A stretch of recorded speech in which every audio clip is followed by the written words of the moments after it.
Bonjour, nouvelle journée, nouvelle actualité. On débute par cette triste image de Gilles Jacquier, le reporter de France 2, qui a perdu la vie hier dans l'explosion d'un obus à Homs en Syrie, dans l'exercice de son métier. Le Monde fait sa une sur le scandale potentiellement sans précédent de la police des polices, révélé hier par le quotidien du soir.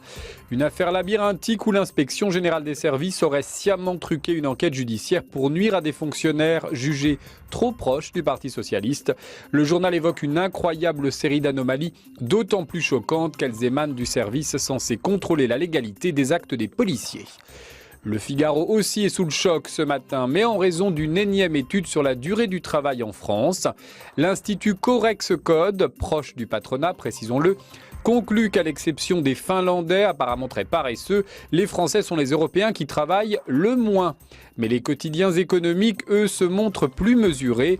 Les Échos nous informent par exemple qu'en incluant le temps partiel, les Français sont en fait dans la moyenne européenne. Et la Tribune note même que dans notre pays, les travailleurs indépendants sont parmi ceux qui travaillent le plus en Europe. Sur le sujet, les chiffres sont décidément bavards, mais pas toujours explicites. Le débat est loin d'être clos.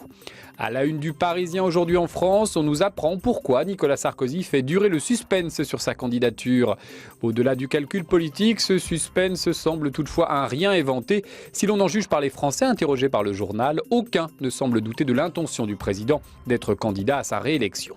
Métro consacre un dossier à l'autisme, un handicap qui toucherait près de 600 000 personnes en France et qui reste pourtant mal connu. Enfin, La Croix titre sur le sort d'Haïti, 2 ans après le terrible séisme qui avait frappé la plus vieille république noire de la Terre. L'île se remet très lentement, comme en témoigne notre image du jour, extraite des pages du Monde. Des tentes à perte de vue sous lesquelles près d'1 demi-million d'Haïtiens vivent encore 2 ans après la catastrophe. Voilà, c'est fini pour ce jeudi. Bonne journée, à demain.